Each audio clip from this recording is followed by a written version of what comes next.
Hello everyone, this is Tondi. I'm doing another tutorial for Molly Mine Embroidery Designs. Right now we're going to work on this new barn quilt that is coming out, and it's something we've never done before. So we're going to go through the first set that will be released for this barn quilt. What you see here is going to be the center medallion for the quilt. There will be more pieces to come that can make up an outer border. This is 4 individual blocks, 1, 2, 3, 4, and they'll be hooked together in this tutorial at the end. We'll go through how to assemble them. For each block, you will need whatever hoop size you choose, 1 layer of no-show mesh stabilizer, or any stabilizer of your choice that suits you, a piece of batting that will fit the inside of your hoop, and then we need fabrics for each block. Once you have your supplies chosen, we'll start over at the machine and work on this step by step. I hope you guys enjoy this. This is super fun, and get ready to make a barn quilt. As you can see, I have this loaded on the machine. This particular series, we have a 1/4 inch built-in seam, as she does with many of her designs, but she has created us a tack down stitch just for our batting on this series. So we're going to start out by doing that, and it's this simple. The very first thing we're going to do is put our batting down on top of our stabilizer. It needs to fill the majority of your hoop, and then we're going to stitch step 1, which is simply a square to tack it down, and then we're going to trim.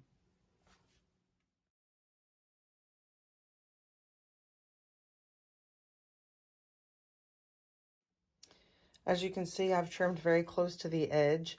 The next step, it's going to give us a basic outline of where all the fabrics will lay. So your outermost line will be 1/4 inch outside of this. It helps keep our seams from getting too bulky. This is what it will look like. This particular block is 2 simple traditional applique pieces of fabric, and then we are going to add in embroidery and highlights. There is a 3rd little traditional piece of applique when we do the upper barn vent, the little circular vent at the top. You will see me do each of these steps in a fast forward mode, simply because these are all well-known, simple to do steps. When I get into the next block, we'll have both traditional and stitch and flip methods, and I will slow the camera down for parts of those to make sure that you can see what we're doing.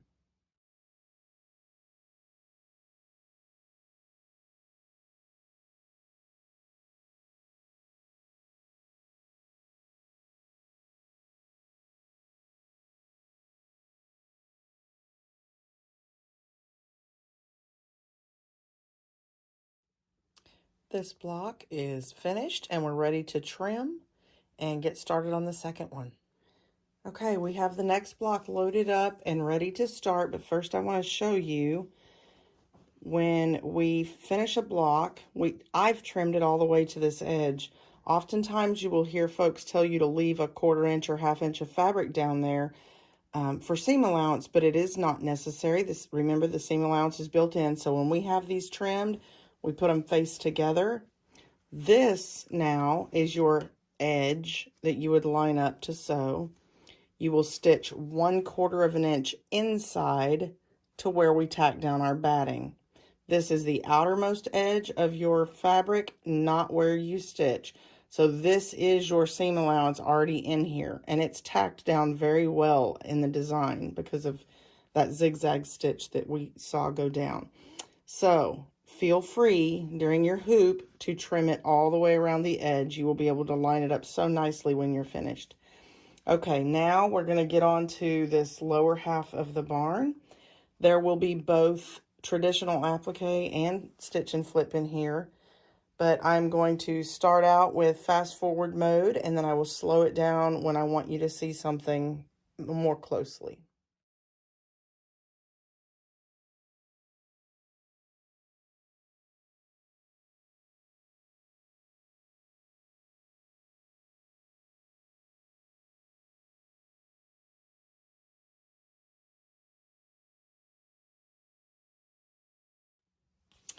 Okay, for those of you who may yet not be familiar with stitch and flip, the first piece is on. That's going to be the barn doors. And then the next step is a straight line right across here. And we're simply going to line up our raw edge face down with the raw edge right there at the top. It will stitch one line across here, and then we'll fold the fabric up and it will tack it down. We're going to do this one on regular video speed, so those of you who need to be reminded about stitch and flip can see it.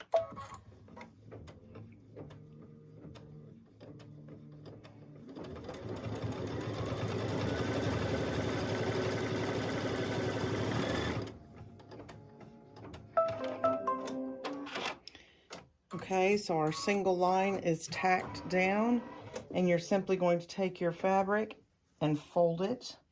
You can finger crease it right across there, and then it will do a tack down stitch all the way around.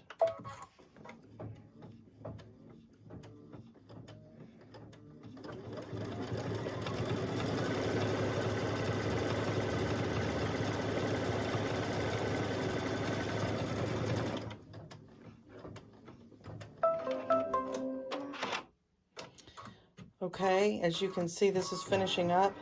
I'm going to put it back onto fast forward mode because now there are simply a series of stitch and flip and some embroidery that highlights and some more stitch and flip. It should be pretty self-explanatory after this, but I will go ahead and finish through this design on fast forward mode so you can watch how this plays out.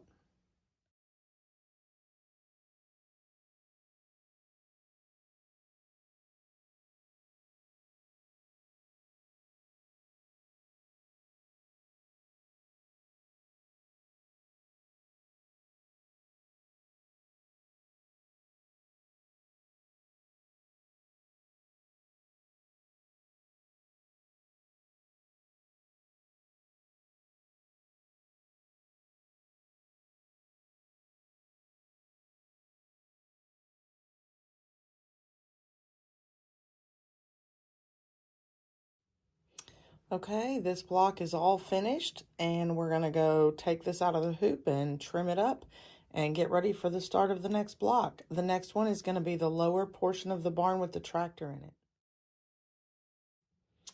Okay, we're ready to start our tractor with the lower part of the silo behind it, and we have our square stitched out, and we're going to put our batting over it to cover it and get ready to get started.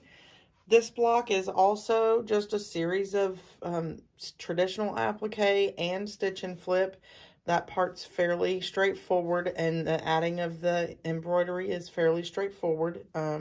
There's probably one spot where I will stop and highlight for you which fabric to put there, simply because I've made my own mistake in the past, and so I'll highlight for you where to be sure and put fabric that looks like a field and not like the sky. So when we get to that part, I will stop the fast forward mode and show you.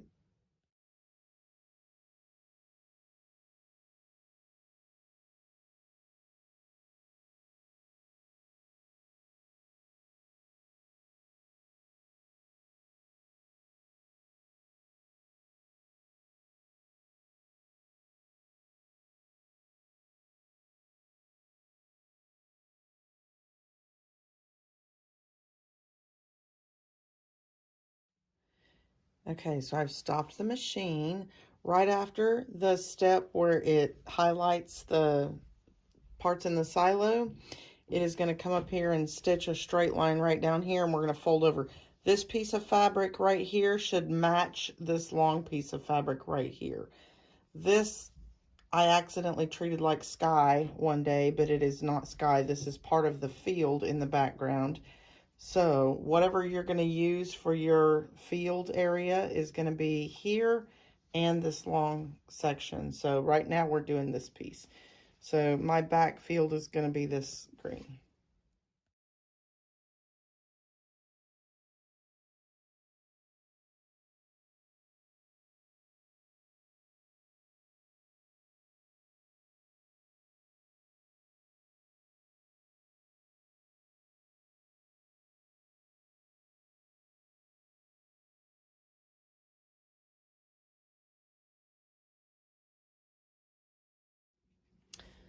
Okay, I've slowed down just to point out that it's getting ready to stitch out this door. That's just a traditional applique right here. So you're going to lay your piece over the whole rectangle a little bit bigger and then trim it down once it's finished. We'll do stitch and flip again for this last final piece of grass.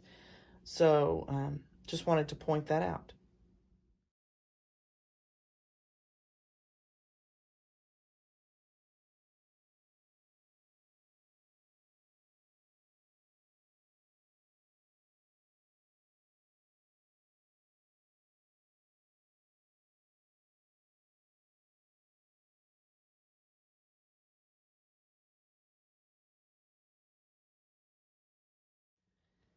Okay, this one's done. I know that light's not very good. You can see the colors better if I leave it laying down there. I'm going to get this one out and trim it up, and we'll get ready to start that last block. Okay, so we're getting ready to start the last block. This is from the other one that I made, and it's just going to be the silo material and the roof and the sky. So it's fairly straightforward. It's all, most of it is going to be stitch and flip. There's, I think, maybe the first part of it is a traditional, and that's it. It's pretty straightforward.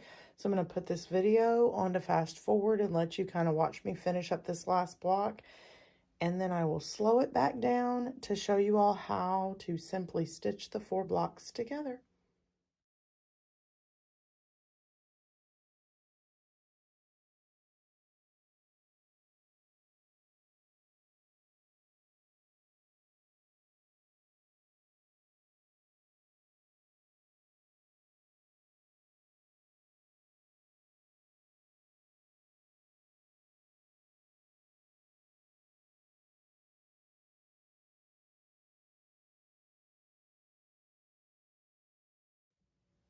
All right, this last block is finished stitching out. I'm going to go take it out of the hoop, trim it up, and then we will get over to the main sewing machine. All right, so we have 4 blocks done. Now, here's your choice. You can either hook these 2 together and these 2 together and then hook them together down the middle, or I'm going to choose to put these together first because it has my tree, and then I will put the bottom row together and then I will join them this way. So right now I'm going to face these together and line them up as best as I can. It's really important on this tree that you do as accurate as possible of a seam allowance, and if after you open it you don't like the lining of your branches, you can always take it out and line it back up. That's why I'm going to choose to do these 2 first. That way it's not that big of a deal if I'm not satisfied, and I can line it back up again.